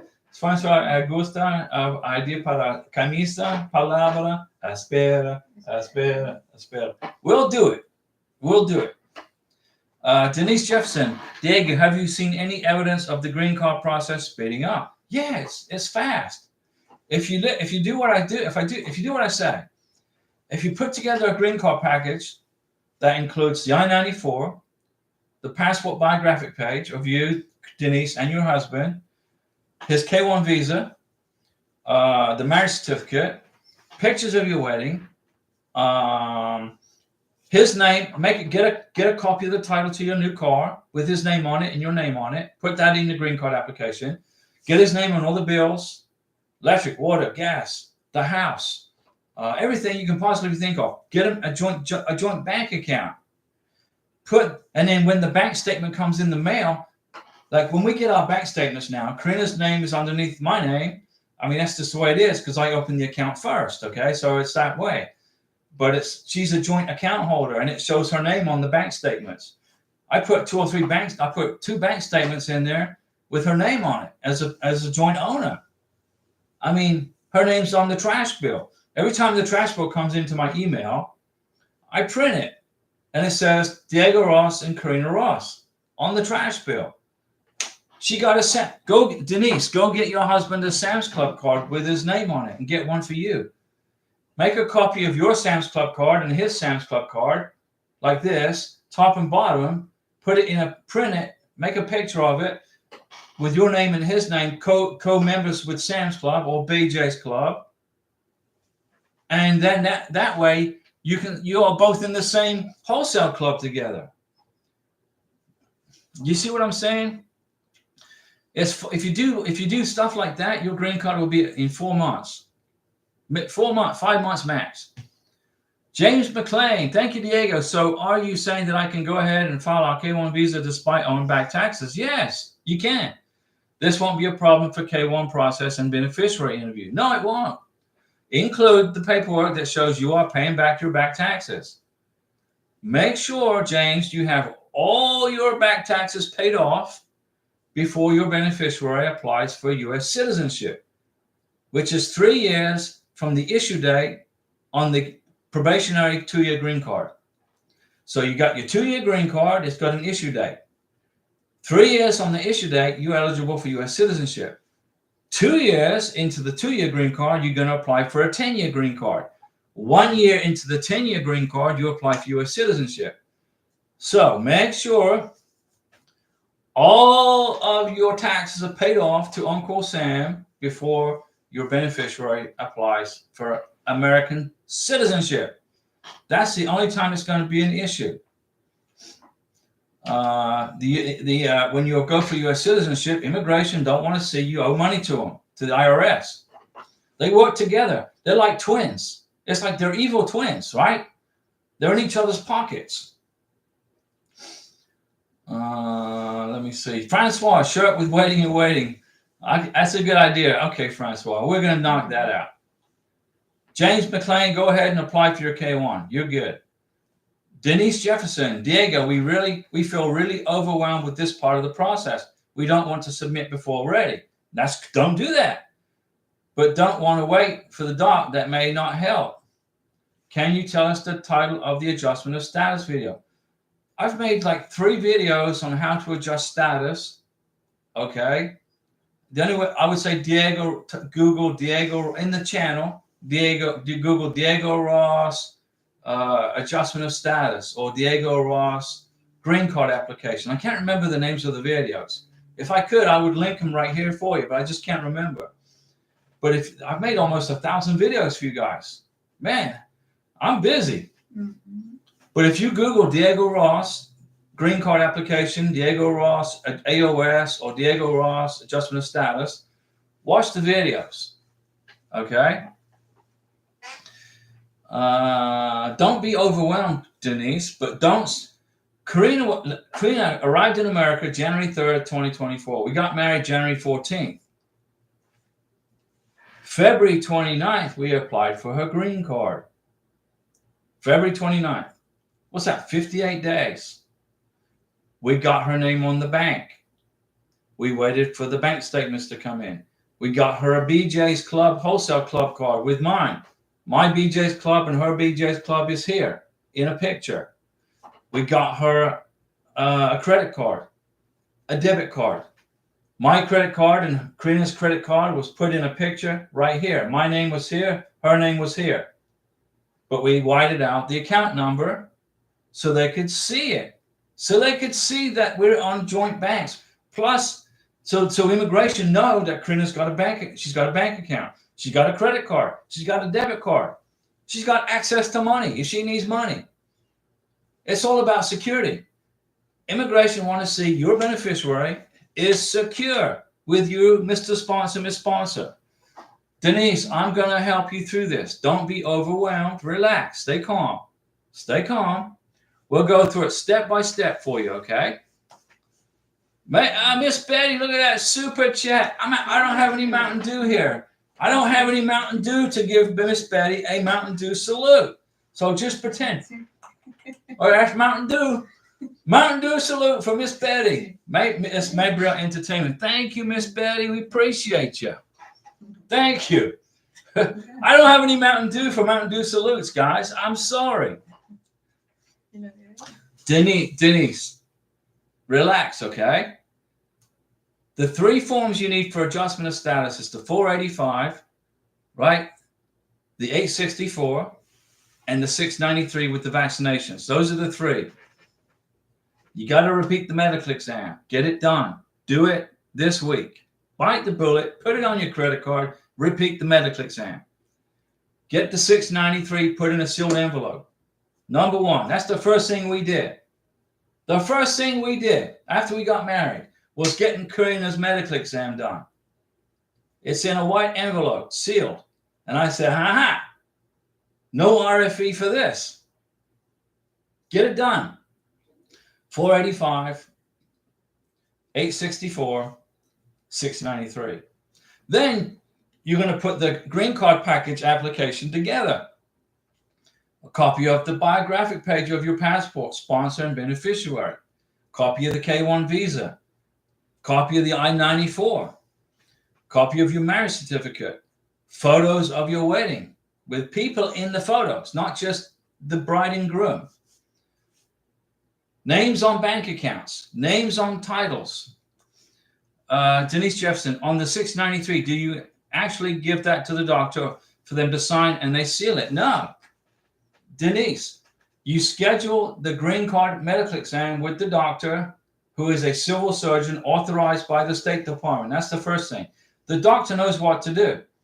When Karina went for her medical exam in Pensacola for her green card, she had her medical exam. The doctor handed her the 693 because I had to sign as the translator for that part of it.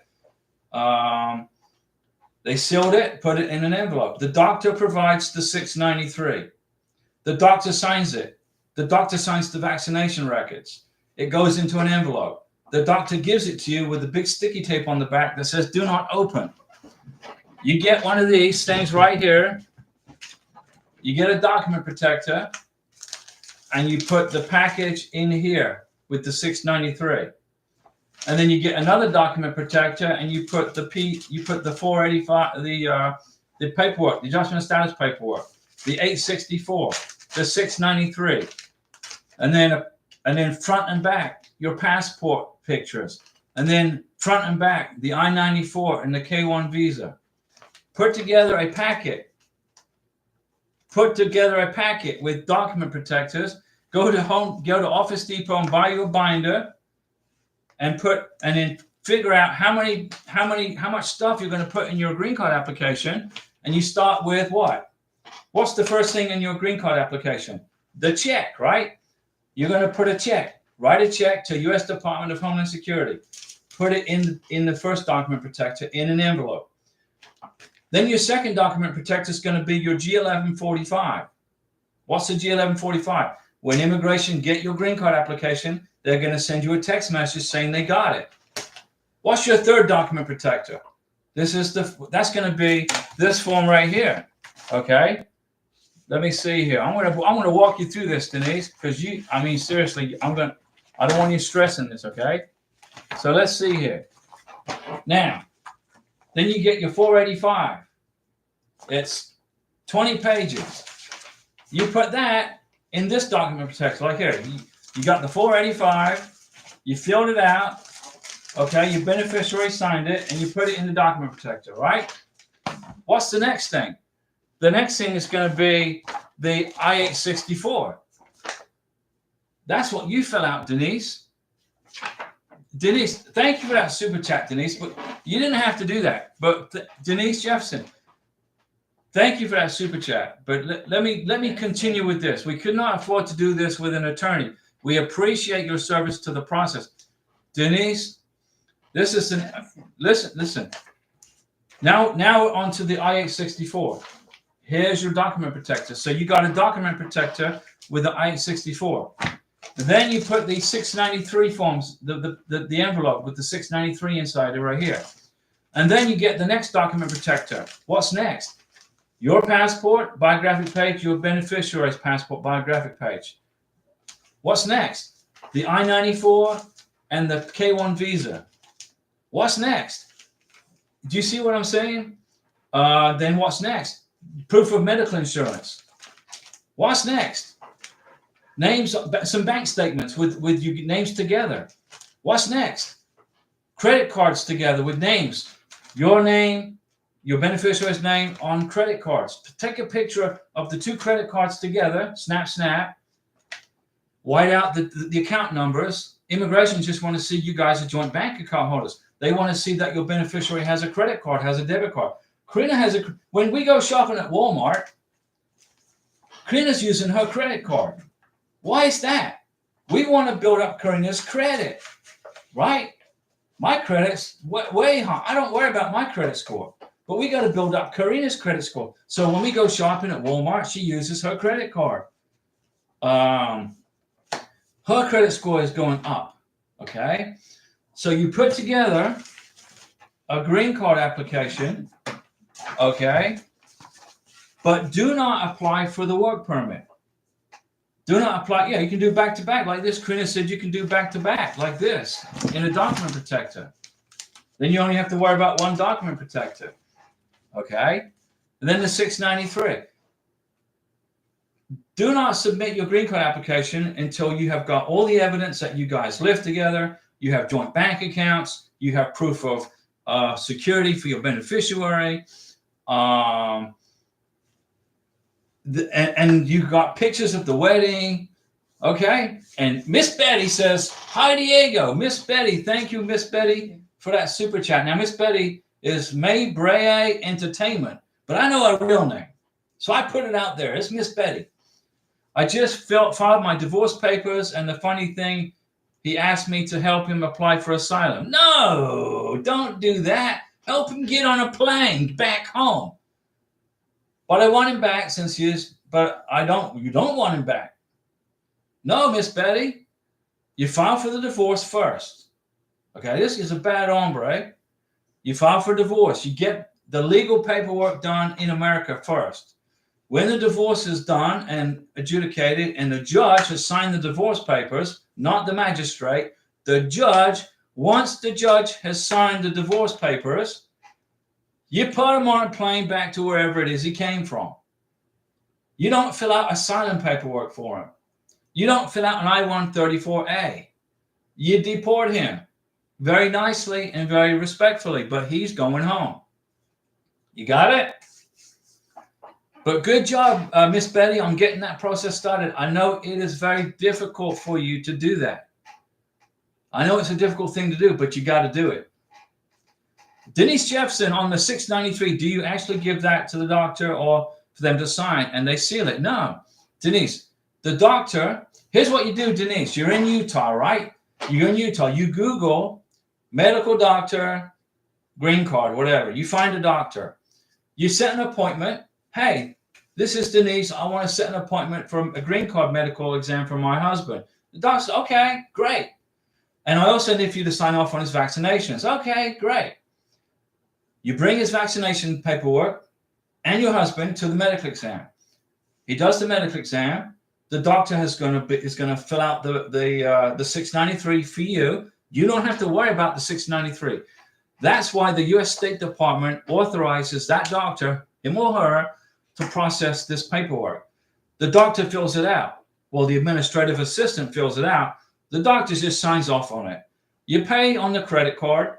You get the sealed envelope, and you put it in a document protector in your green card application.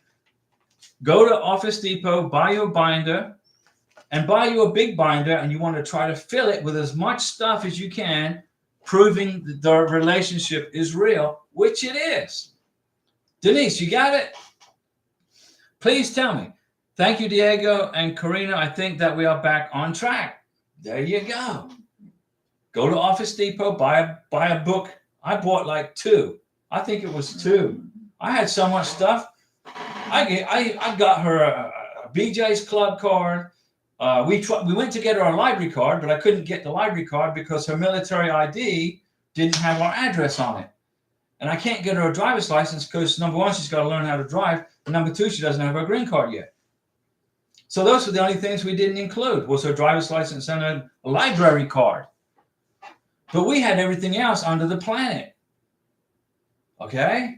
And you put it, and then when you've got your big thick packet of green card stuff in a document protector, in a binder, you write a cover sheet. You make a cover sheet to USCIS Chicago, or in your case, to USCIS Phoenix, Arizona. Reference green card application. Now, this is your husband who is applying for the green card, not you. So it's from your husband. Your husband will sign the cover sheet. This is Mr. So-and-so, the husband of Denise Jefferson. I am respectfully requesting to apply for my green card. Here is all my evidence of our relationship. And you go, 1, check to U.S. Department of Homeland Security. 2, Form G1145. 3, Form 485. 4, Form 864. 5, Form 693, medical exam. And you list it on a cover sheet. 6, proof of joint bank ownership. 7, proof that my husband and I have the same credit card account. 5, we have the same debit card account. 6, bank statements. 7, my husband's name on the title to the house. 8, my husband's name, or he's going to be speaking in his as him, saying, I'm on the title to our car. I'm on the title to our house. Do you see what I'm saying, Denise? This time, when you applied for the K-1 visa, it was you, Denise, as the sponsor that was applying for the benefit. The benefit's been approved. You guys got married. You did your part. Now it's your husband's part to do his part, which is to apply for the green card. What you're going to do is you're going to sign the Form 864, which is the joint, not the joint sponsor, excuse me. Forget I said that. You're going to sign Form 864 as the sponsor, the affidavit of support. Your family size is going to go in there. If you need help with the 864, I made a video how to fill it out. So Denise, it's important that you understand that the green card application is coming from your husband, not from you. You are just putting your name to paper saying you're going to support him. That's it. But it is your responsibility as a team to put together proof of joint ownership, joint of cohabitation. Okay? That's what I did for Karina. She has a military ID. I put a copy of it.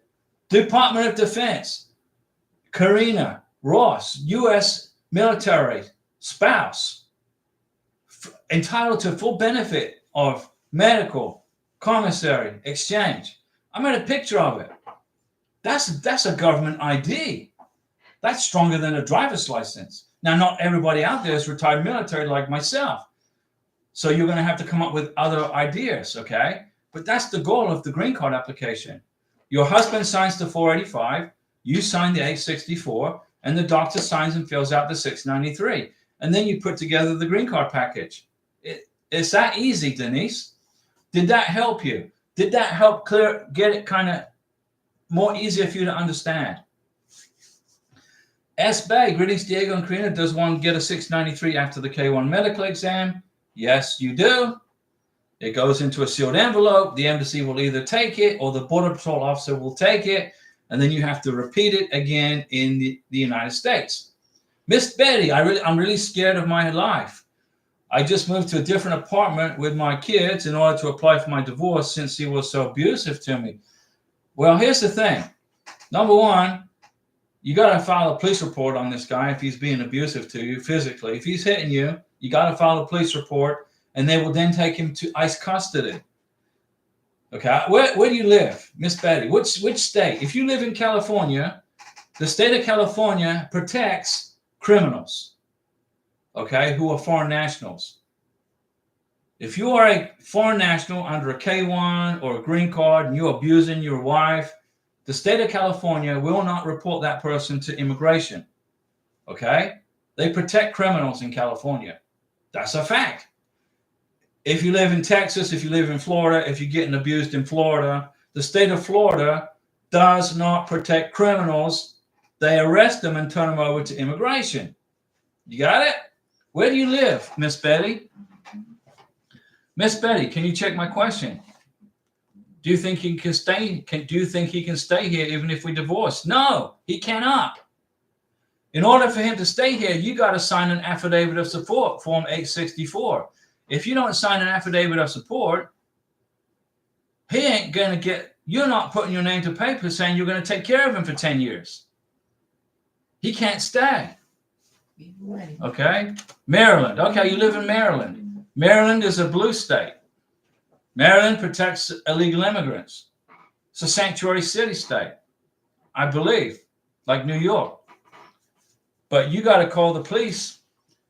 If the police probably won't turn him over to ICE in Maryland because the blue states protect illegal immigrants.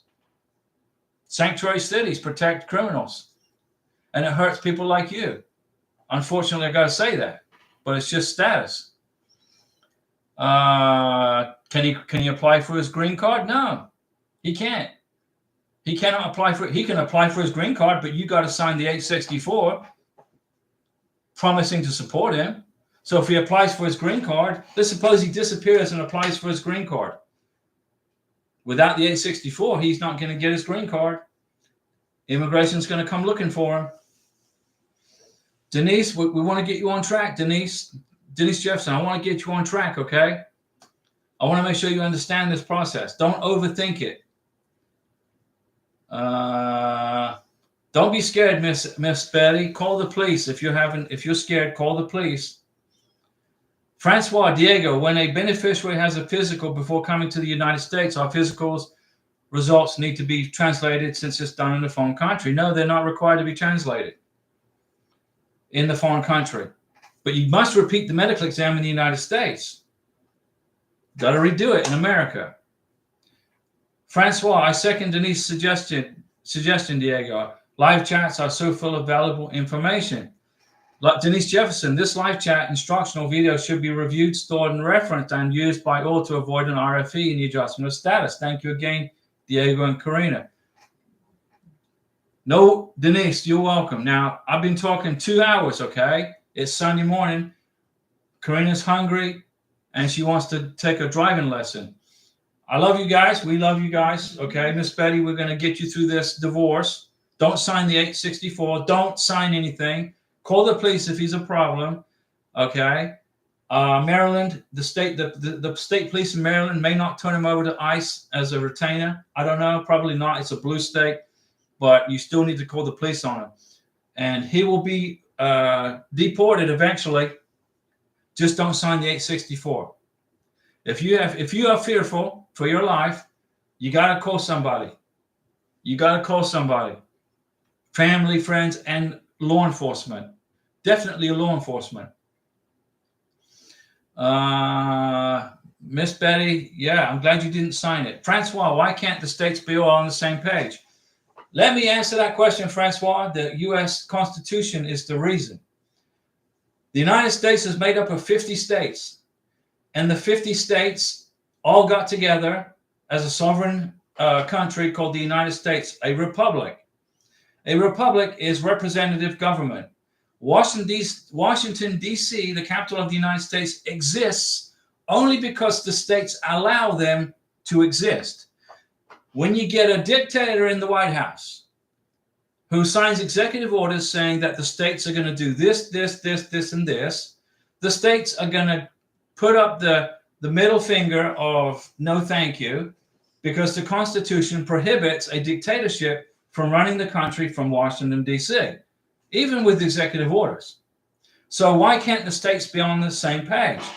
Well, every single state in America has their own government. They have their own governor. They have their own legislature. They have the three checks and balances. Okay? You got some states controlled by Republicans, and you got some states controlled by Democrats. Okay? The state of California does things their way, and the state of Maryland does things their way, and the state of Florida does things their way. Why is that? Because the Constitution allows that. Remember, when the President of the United States tells the state of Florida they're going to do something, and the state of Florida doesn't want to do it, the state of Florida doesn't have to do it. Okay? They don't have to do it. Why do you think we had why did we have a civil war back in the day? Why did we have a civil war? Well, we know the main reason, right? We know the main reason for the Civil War was slavery. But the secondary reason was purely state sovereignty. The southern states Abraham Lincoln was telling the southern states, you're going to do this, this, this, this, and this. And the southern states said, no, we're not. We ain't going to do that. We're a constitutional republic. You can't tell us what to do. So what happened? Lincoln put together a Union army and invaded everybody. Florida, right? The South, he invaded. Tennessee, we had the Battle of Gettysburg. And in all reality, Lincoln violated the Constitution big time. Because he can't do that. You don't fight Americans, you don't put Americans against Americans. You legislate it in the courts. That's the same thing. To answer your question, Francois, Maryland does things their way, Florida does things their way. That's how the Constitution works. And the President of the United States is not a dictator. He works for us, the 50 states. 5-0. See all those stars right here? Oh, I'm sorry, Karina. Mm-hmm. I can't do this. Right here. Look. You see all those stars? That's 50 stars, one for each state. Those stars, now you don't see a star for Washington, D.C. on there, do you? Where's the star for Washington, D.C.? It doesn't exist. Why doesn't it exist? Because those states control Washington. We in Florida tell Biden, we ain't going to comply with this. The state of Texas told Biden, we ain't going to comply with this. That's a little history lesson for you guys. And Denise Jefferson, thanks for that post there. We're gonna get you guys through this green card application. Okay. I don't want to miss anybody. I want to wrap it up here in a minute and get Karina driving. I'm trying to figure out how to do this. Let's see here. Miss Betty, don't be scared. Francois Diego, when a beneficiary has a physical before coming to the USA, they don't need to be translated. Denise Jefferson, we thanks for the post. Francois seconds Denise and says that the live chats are full of valuable information. I got 9 years doing this, guys.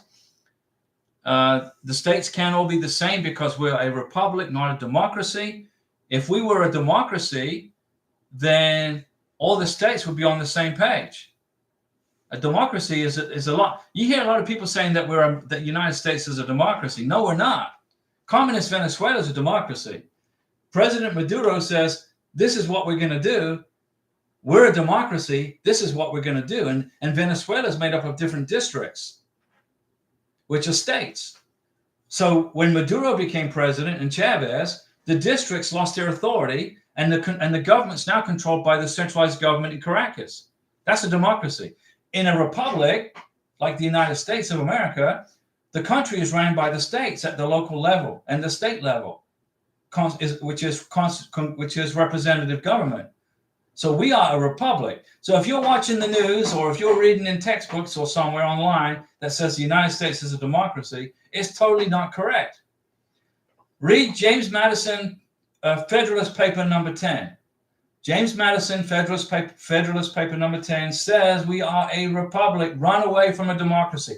If the United States was a democracy, California and New York would be controlling this country by the popular vote. But we don't use a popular vote. We use an electoral college. So if you live in a town of 20 people in Tennessee, your voice still counts. If you live in a town with 1,000 people, your voice still counts. If you live in a town with 10 million people, your voice still counts. That's how a constitutional republic works. And you guys need to know that coming to America if you live in overseas. Denise Jefferson, Miss Betty, did you see the signs before he got here to the country? I'm sure we're praying too, Denise. Espe, exactly. Andre Wolkany, hello Diego. When checking on my app, my fiance package shows in transit. Okay. But when I check the Department of State, it says ready. So the left hand isn't watching what the right hand's doing. What you need to do is send an email to the embassy in Manila and check in with them and ask for your current status.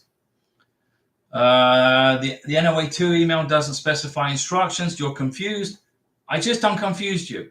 Email the embassy in Manila and ask them for directions on the process. They will email, they'll tell you. Denise Jefferson, Diego, one more question. I love it. Like Lieutenant Colombo. This is it, guys. I'm going to give, this is it. Denise gets the last word.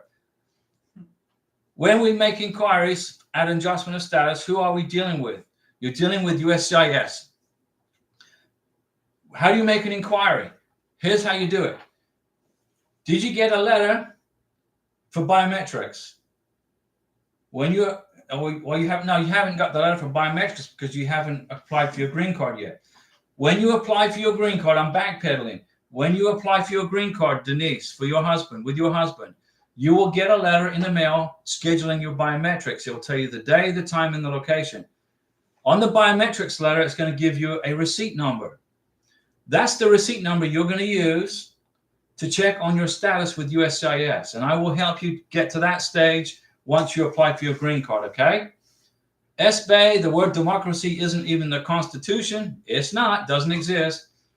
And 70 times 7, K1, our status is ready at the embassy. So now we are waiting on the welcome letter from the MVC with the invoice number. I emailed the MVC for invoice and can I do the DS-160? Will I get in trouble? No. A DS-160 is if you're in a spousal visa. So tell me, I'm going to log off here, guys. Karina's hungry.